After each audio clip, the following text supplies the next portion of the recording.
Hello everybody, welcome to this Developer Insights video for version 3.0 of War of Champions. As you can see, we are on a Google Doc actually and not the official patch notes, and that's just because I'm filming this before the official patch notes come out. By the time this video comes out though, you will be able to read the official patch notes on your own, which I will link below in the description. These videos are meant to just sort of give insight into my thought process for making changes in the game. They are not an overview of the changes that I'm making in this patch. If you want that sort of video, I will also link that one down below. It's just basically called version 3.0 overview. So you can go check that out in the description. But without further ado, there's a lot to get into this patch, so let's go talk about it. All right, starting right off with the core changes, there is a bunch of them this patch. So let's look at the first one, which is the most important. To win the game, first place your overthrow button in the middle of the enemy's throne room. It'll summon your enemy's king, kill the king, acquire the throne key, place it on your enemy's throne, and press it to win the game. Sounds like a complicated process. I promise you it is very simple. Through playtesting, we just found that the game was too easy to end once you reach the final point where you could end. So this sort of matches, or I should say mirrors, things like the Nexus in League of Legends, where when you get to the end of the game, you don't just win with a button press, you still have something to kill. So now there is a no AI entity, which is called the King, which you just have to kill. It should have around 150 health. Once you kill it, you have to pick up the throne key, you place it on the enemy's throne, and then you press it, and then you finally win the game. This should also create more drama and force combat near the end of the game, which is something that we're trying to really hone in on this patch, is make a good reward for fighting. Next, you're starting the game with 24 nuggets, increased from 12. This change is just so that when a ranged character spawns into the game, they are immediately able to buy a wooden sword, which you'll notice the pricing for a wood sword is different, and we'll get to those changes later. Change reward for killing enemy characters from 20 nuggets to 12 gold nuggets and 12 iron nuggets. This change is just a flat-out higher reward for killing enemies. So again, it promotes combat, especially early into the game, before you can invade. So fights around Jungle Keeper, which we'll talk about in just a second, or Boss early in the game are now more promoted. Speaking of Boss, Boss is now located in center lane, used to be in the jungle. It's now a Ravager, which means it won't drop any nuggets as a reward, and it'll only drop an enchanted book of efficiency 5, so you can no longer farm the boss. Next, as a replacement to the boss, in the neutral zone of the jungle, there is now the Jungle Keeper boss. This one also does not drop any nuggets. It instead drops an enchanted book of Smite 5. So this should again promote early fights for characters that maybe lack high clear speed in the jungle, and instead allows them to sort of take the risk of potentially just constantly dying to Jungle Keeper or people trying to defend it, versus just getting the Smite 5 book, enchanting your weapon, and being able to farm quicker. Next, ultimate traits have just been renamed to Ascension traits. This just better fits the story world of Farland. So from now on, you will not hear the word ultimate, you'll hear the word Ascension. Food granted to players in game and in the lobby changed from cooked beef to golden carrots. Golden carrots just have the highest saturation in Minecraft. So it just means there's less time spent eating and more time spent in action. And then finally, Royal Neon Hyperdrive Arilla. The skin is now permanently on sale for 96 emeralds. All Royal skins after 3 patches go on sale for 96 emeralds, and we introduce a new one, so that is just us telling you about that. Next, we're going to talk about the first new character in War of Champions since April 2021, and this is so exciting. Make sure to read Cynical's story and his traits on the website, which again I'll link below. I'm just going to be going over the developer insights about this character. I will not be going over the specifics of his playstyle or abilities, just sort of walking you through the thought process for this character. So Cynical was originally called Viziki, and the Viziki is a bird-human creature located in the Witchwood. And then after some playtests of without Cynical being in the game. I had a friend who really wanted a bug-like creature to play, and I thought it was a really good idea. So I decided to turn Viziki into a Kondo, which is a very tiny beetle-like creature, also located in the Witchwood. And then I changed the name to Cynical, which is a variation on many languages' names for Parasite. So let's go through all of his traits. He is an assassin skirmisher, so he plays a lot like Navera. So, Weight of Demons passive trait, Cynical stalks his prey with a keen eye. He permanently has slowness 2. When he kills an enemy character, he cleanses the slow, gaining swiftness 4 for 2 seconds. This helps balance his primary weapon of his kit, which is his whole identity. So, let's just move there really quick before I talk more about that. Banisher's Talon Scythe, Ho with 0.3 attack speed and 20 attack damage. So 20 attack damage is a one-shot without any armor or resistances in Minecraft. So that's the whole point of this character's traits, his kit, I should say. When I created this character, I asked myself the question, how can I design a one-shot to be both fun for the player, but also fun for the opponent? You can make it have really low attack speed. And attack speed, we'll see, has items now to improve it, but early game, this is the focus, is that it's a really unique playstyle of skirmishing where you want to try to land an attack and then run away as fast as you can, but if you swing and miss, the attack speed cooldown will still apply. So you really have to land this attack, otherwise you're in big trouble. Also, if characters build something like armor toughness, which scales really well up against high burst damage characters like this weapon, you're going to have a hard time. So it seems crazy, but it won't actually be, and as the game goes on, it falls off significantly. So this passive trait helps balance the early game because it means if you swing and miss early game to get your kill, you are stuck, kind of. You have slowness 2 on you. So the balance to this is, again, that it's going to want to reward people for fighting early on this character. If you kill an enemy character, you get swiftness 4 for 2 seconds to run away as fast as you can to get that cooldown back up. His trait, Condocide, decay the earth in a 2x2 field, which inflicts slowness 10 and blindness 1 for 2 seconds. The field lasts 1 second. So this ability is pretty hard to hit, but it allows you to set up kills super easily for either you or your team, or it allows you to run away if you miss-swing with your weapon. Lastly, your Ascension trait, Light of Darkness, potion that grants haste 10 for 5 seconds. This allows Cynical to potentially get 2 attacks off in the amount of time it would normally take to get 1 attack off. So this is a super powerful trait. It has a pretty high cooldown cost. I did forget to mention the cooldown cost for Condocide is around 6, so not too bad. But yeah, so this is Cynical. Hope you enjoy playing as him. He was really fun and interesting to try to balance because we wanted to keep the identity of the one-shot in his kit at all times. So that's where you get these weird numbers like 0.3 attack speed. Next, we are going to talk about the reworked character this patch. If you've noticed the past year, basically all of Season 2 of War of Champions has been a focus on reworking characters that I just felt weren't keeping up to par with the modernity of new characters, excuse me. So Zol, the Light of Retribution, it's a new title. Zol got a rework this patch, and he's been in the works for a very long time. I always had the idea to have a weapon swap mid-fight mechanic for him since the very beginning of his redesign. I knew this would turn out to be a really major rework, so I saved it for the massive patch, and that's what this is. So I hope you really enjoyed this one because it was super exciting to build, and I went through tons of iterations. Yet again, this character is going to get his own sort of showcase video like Cynical to show off the abilities of his rework and how they interact with everything. This video is just developer insights. So passive trait Refocus. Zol has access to Refocus from the start of the game. When held in main hand, Zol's eyes shine a new color, granting him a new primary weapon and primary trait. Refocusing occurs in a distinct order, first red, then yellow, then blue.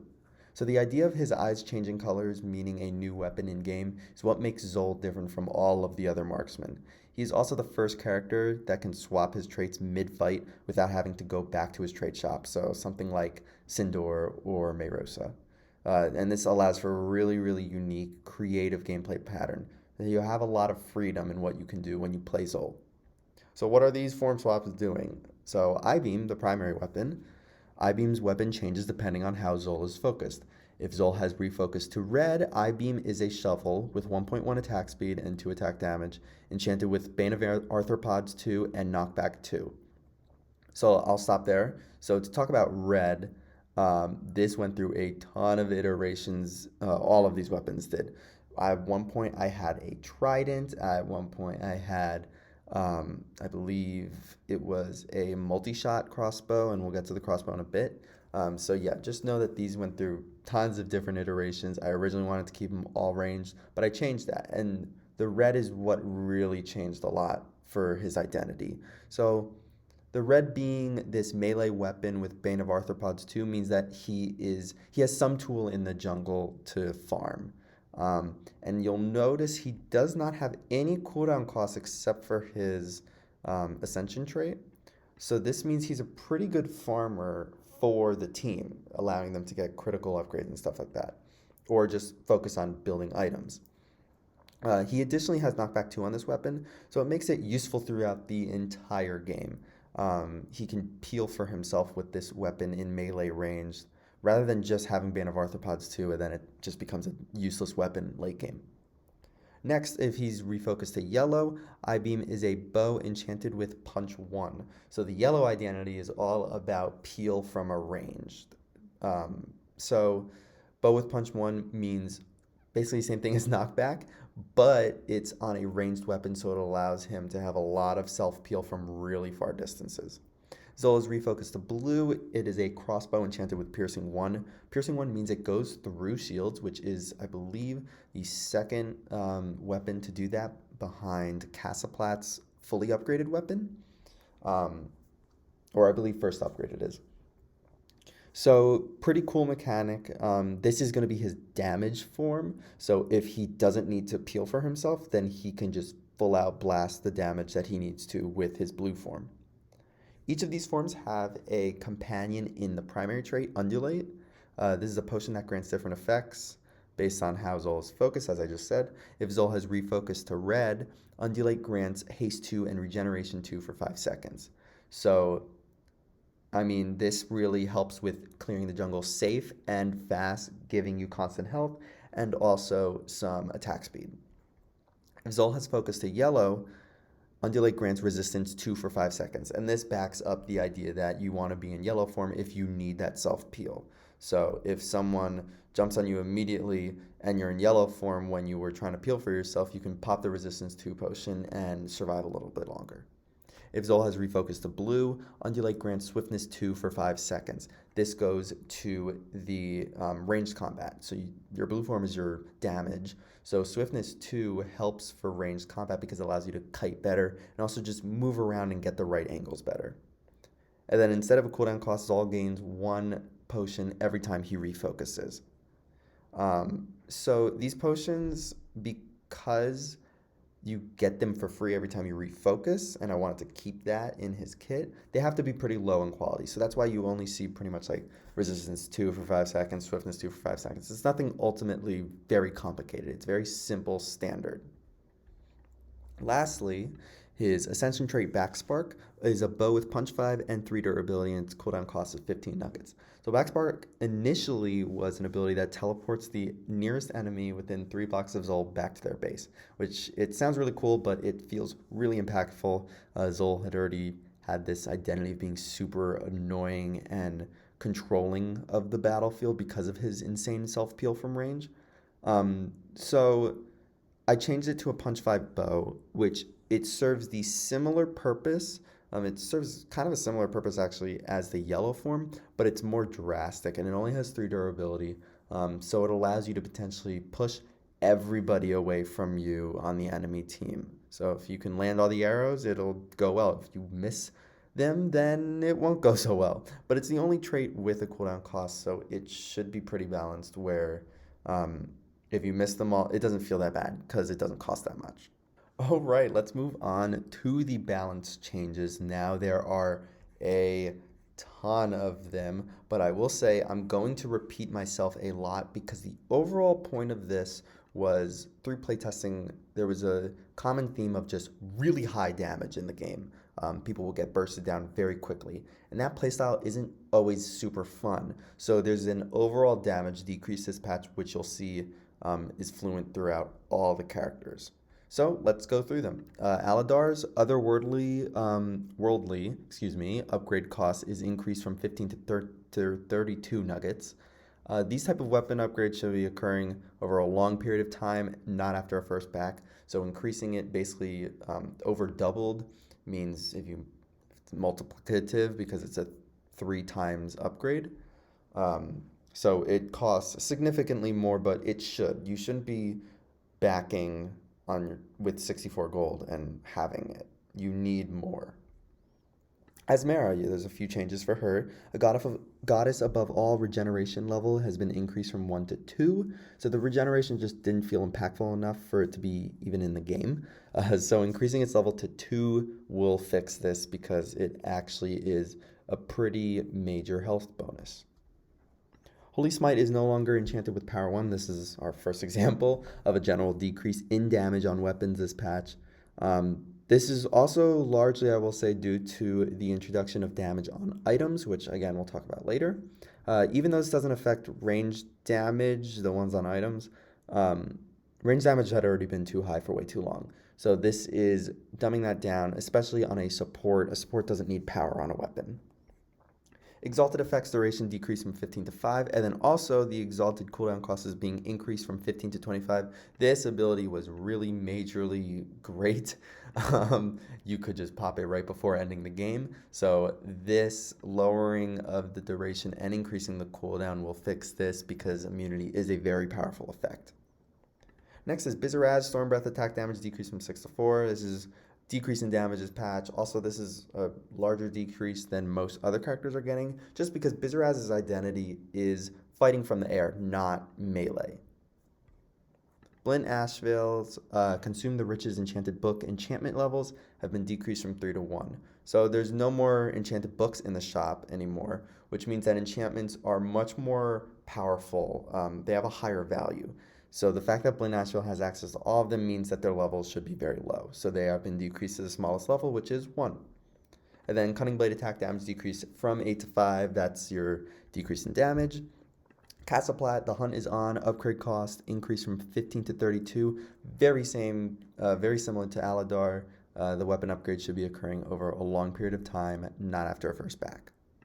And then also her Feast of Souls Smite enchantment level is decreased from 5 to 2. Because she has this upgrading mechanic, it just needs to be knocked down a peg. The whole point of Feast of Souls is that she can farm really fast, but it was occurring a little too fast. So making it only 2 rather than 5 will fix this. Chimeran's Dragon Blade attack damage is being decreased. Breath of the Core starting arrows increased from 16 to 32. Most ranged characters start with 32 arrows, so we're just bringing Chimeran up to pace. Wand of Incandescence for Claire's attack damage decreased. She's a support, doesn't need to have that high attack damage. Dendrier Waterborne effects duration decreased from 12 to 8. So this limits the nuisanceness of Dendrier in the early stage of the game. The strength and ability to survive underwater for longer will be knocked down by 4 seconds. Elios attack damage being decreased. He had a high attack speed also, so it's being lowered by 2 points rather than just 1. Apparatus cooldown cost increased from 8 to 10. This is a very, very powerful tool, especially near the end of the game when you're racing to win. But you want to buy many of them, at a time. So bumping it up only by 2 really just multiplies it. So if you're buying 2 of them, instead of being 16, it's now 20, so it's 4 more. Iglard, Frostbolt no longer enchanted with Power 1. Again, he's a tank, so similar to a sport. Doesn't need power on his weapons. Orilla, this is one of, I believe, two examples we'll see down here with Jordan, where because of the item rework, some traits needed to be altered slightly. So Champion's Garbs is keeping the old theme without relying on purchasing an item in the merchant base. Instead, you just can purchase a chestplate in her trade shop that grants +8 armor and projectile protection 3 when worn, and that costs 48 nuggets. And then attack damage being lowered on Holy Blade and Judgment. These will pretty much always have the same attack damage, so that explains that. Hidden artifacts, same exact thing as Orilla. Because of the item rework, we got to alter it, excuse me. So there is also no longer a diamond sword in the shop, so now it is just a wooden sword with Smite 5, and then an iron sword with Fire Aspect 1 and Sweeping Edge 2 with the Smite 5 added onto it. And then these are still 15 nuggets each. Cavalice, Mind Render Stardust cooldown costs increase from 8 to 16. Firework rockets are much more powerful than arrows, so they should cost a lot more. So that explains that. And then Cosmic Stardust has been renamed to Cosmic Blend. Cosmic Stardust and Stardust, as we previously talked about, they're two similar names, and it can confuse people when you're trying to call it out, so we're just changing the name. Cronus, Agility 1, attack damage decrease 7 to 5. That explains that. The general decrease in damage. Coilfang for Lanira. Her power enchantment level has been decreased from 2 to 1, decrease in damage. And then Drain Life. So this is, I guess, a really small mini rework to one of her traits.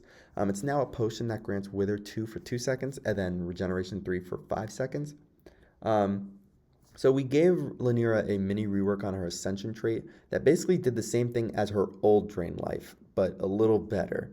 So now we're going back and fixing Drain Life up to actually fit the theme of draining life. Lifos, Wolf Crystals, radius increase from 1 to 2 blocks. It's kind of rare to see the impact of Wolf Crystals because the games are really chaotic and you're never going to get it within 1 block, but 2 blocks should fix this. And then Crystal Claw, attack damage decreased. Magnolia, Holy Light, no longer enchanted with power 1. I'm just going to kind of skip over the decrease in damage stuff because I'm not just going to repeat myself 50 times. Mayrosa, Ferromancy form swap to human form no longer grants Chain Entanglement. So Chain Entanglement has a cooldown cost. It's in the shop, but that's kind of negated if you're granted a copy of it upon form swap. So you can just form swap the dragon and then back to human to get a free one. So to avoid this, we're just not granting a Chain Entanglement copy when you swap to human. It's still granted at the start of the game, though. Brutal Longsword attack damage decreased. Chain Entanglement radius has been increased from 5 to 8. I know some people will say Mayrosa doesn't need a buff, but the feeling of Chain Entanglement wasn't really there. It just felt too short. And also, a lot of these changes are really going to hit her, so this is a little bit of a buff, especially to her human form. And then Shock Breath is no longer enchanted for power 2. This is her dragon form.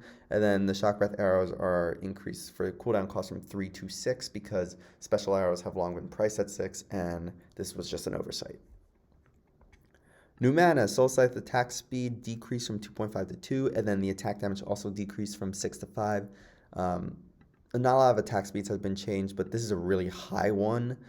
Keeping a little high because he's an assassin, but yeah, this just all goes hand in hand with the nerf in damages patch.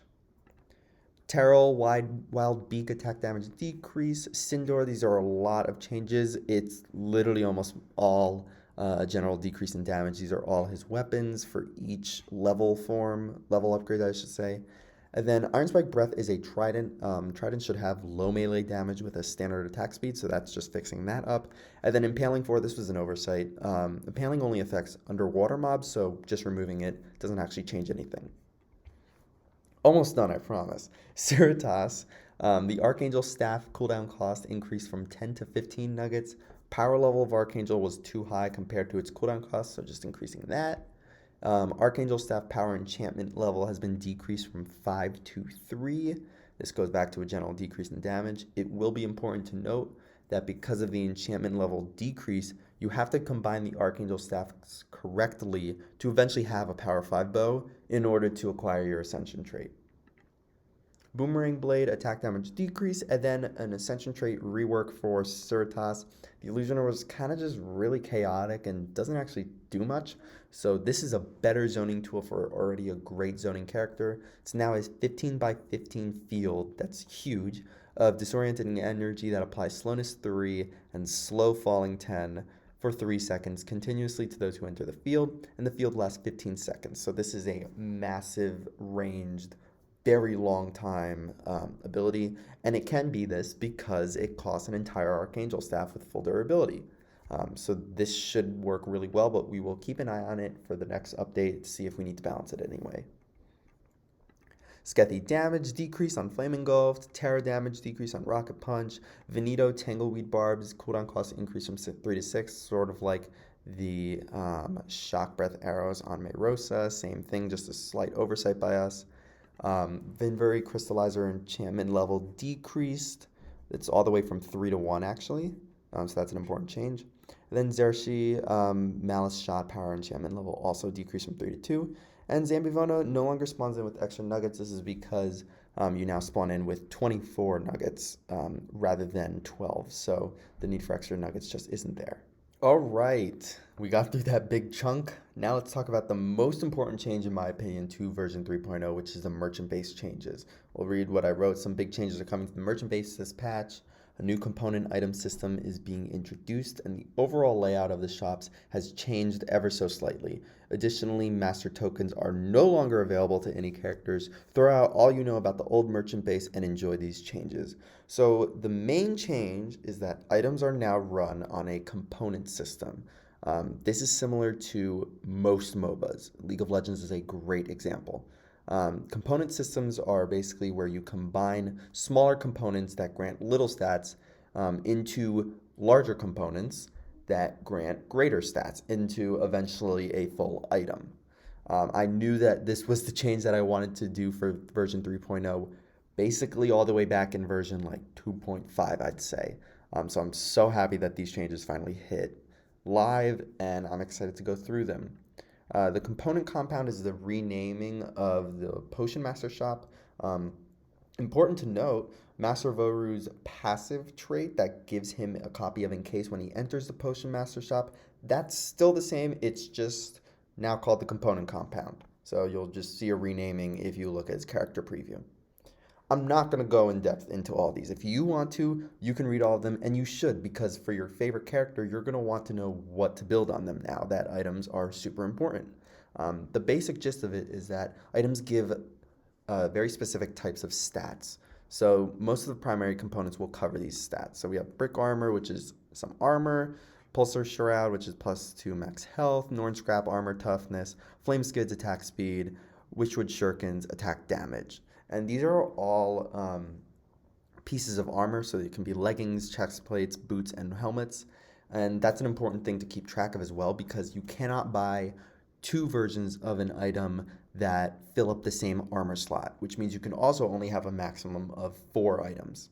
From the playtesting we've done, games really don't hit that mark unless they go really, really late game, because you do also need to spend income on traits, ascension traits, critical upgrades, all that stuff. There's also secondary components, which combine any 2 of the primary components. There's a gold plate, Norn plate. You can read all of these again for yourself. Movement speed is another one of these attributes that you will get through items. And then we move to the item vault. This is your full items. These are like your maxed out components. This is the renaming of where the old Armorsmith was located, which is in the middle section of the merchant base. There's a lot of defense stuff. There's attack items. And then there's also range and swords. So important thing to note is that ranged characters don't scale great with items except for Bow Mastery, which is your Power 3 enchanted book, which you can keep combining to increase the power of if you want. This is because attack damage stats like this, or Ethereal Lens +4 attack damage, does not affect ranged weapons. So don't be buying those if you're playing a ranged character. There's also a wooden sword and an iron sword for characters that need them. Then moving on to the critical shops, these are mostly the same, just some slight renaming. The collector is completely the same. It is now located, although on the far left corner. In the middle corner, under now green robes, is the critical dealer, the most important in the game. We now have the iron pickaxe, which is now called the Jungle Gate Destroyer. This breaks your jungle gate walls. That's still at 64 nuggets. A lot of other stuff have changed. The obsidian wall destroyer actually stayed the same. Diamond pickaxe, center lane walls broken, 64 plus 64. And then reinforced obsidian wall destroyer. This can break your reinforced obsidian walls, and this is now costing 64 plus 64. So a slight nerf to that. It means that when your opponent places those reinforced walls, you cannot just go back and farm your own jungle and then buy the destroyer. You need to invade again in order to get that, or kill them a few times. And then lastly, overthrow button. This now summons the king. It doesn't win the game, remember. This still costs 64 plus 64. And then lastly, 8 nuggets still for the reinforced obsidian walls. You'll notice you can place them on red wool now, rather than what was before, which was, I believe, obsidian and stone bricks. This is so that you can only place your reinforced obsidian walls where the obsidian walls previously were. So fixes any shenanigans from happening. Beyond this, we just have some bug fixes. I'm not going to go through these. You can read them yourself if you encountered any of these. They are all fixed. Then lastly, well, not lastly, we have a few other stuff that I noticed. Some other changes. These are like the same thing as the core changes up here, but they are not as major, but I'm going to read them off just in case you care to listen to them. Added a reset max health button in the map reset room, so this is just in case characters like Dendrier or Claire, their max health attributes linger beyond the end of the game. Instead of specifying which team member moves to center lane, you're instead going to see a general chat message being used. So something like purple team has entered center lane or purple team has left center lane.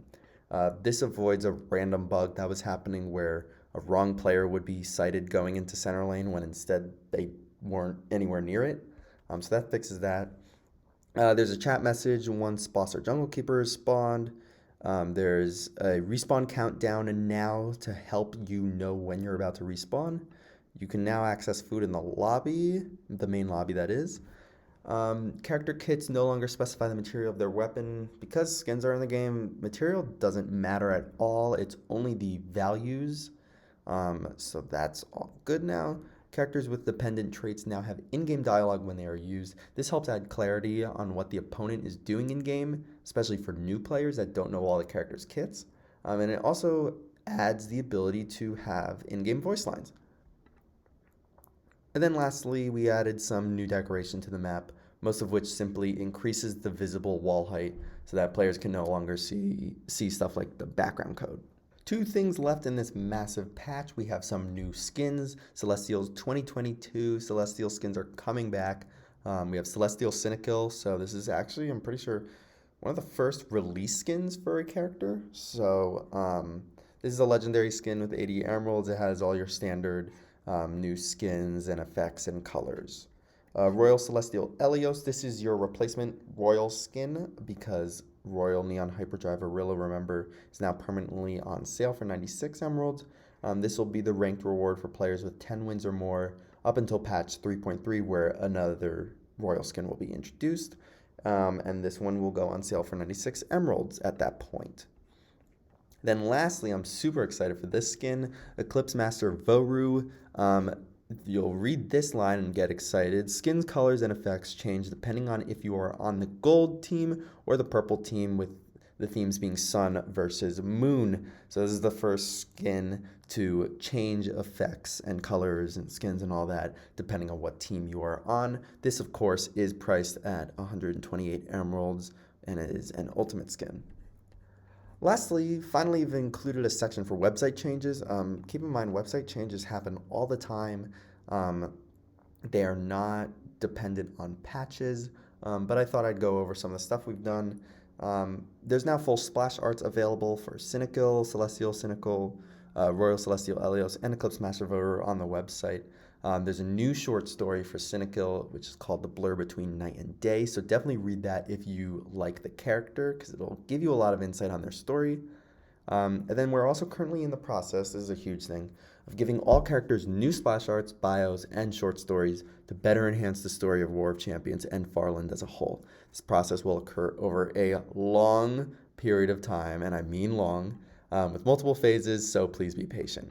So currently, all the characters are using art that is not owned by me, and because I have the art chops to do it, I will be making splash arts for all of them. And I want them to be of some quality. They don't have to be perfect because I do need to do so many of them. So some characters have received new short stories. There's a short story for Bizaraz, Elios, and Zol. So if you like those characters, especially if you're interested in the new rework for Zol, read their short stories. I'm sure you'll love them. Some characters have received new splash arts. Aladar, Bizaraz, Dendrier, Elios, Terra, and Zol. All of these are also in-game as portraits now. And then some skins have received new splash arts, more to be updated in the future. I should have put that there as well, actually. Infernal Aladar has had a new skin. These seem random, and honestly, they kind of are. I'm just working on whatever I feel like working on when it comes to these. So if I'm like, God, I really wish, I really want to draw Dendrier right now, then I'm going to draw it. Again, all of these will happen at some point. It's just a matter of time, and that amount of time will probably take a pretty long time because of how much is in the game. So yeah, that is it for version 3.0 of War of Champions. Thank you for listening to me talk for what has to be around 25 minutes or so, and don't flame me in the comments if I'm completely off, but thank you for watching again. Make sure to subscribe to JdotGames for more content of War of Champions or JdotGames related stuff. And I hope you enjoy version 3.0, and I hope you enjoyed this video. Thanks for watching.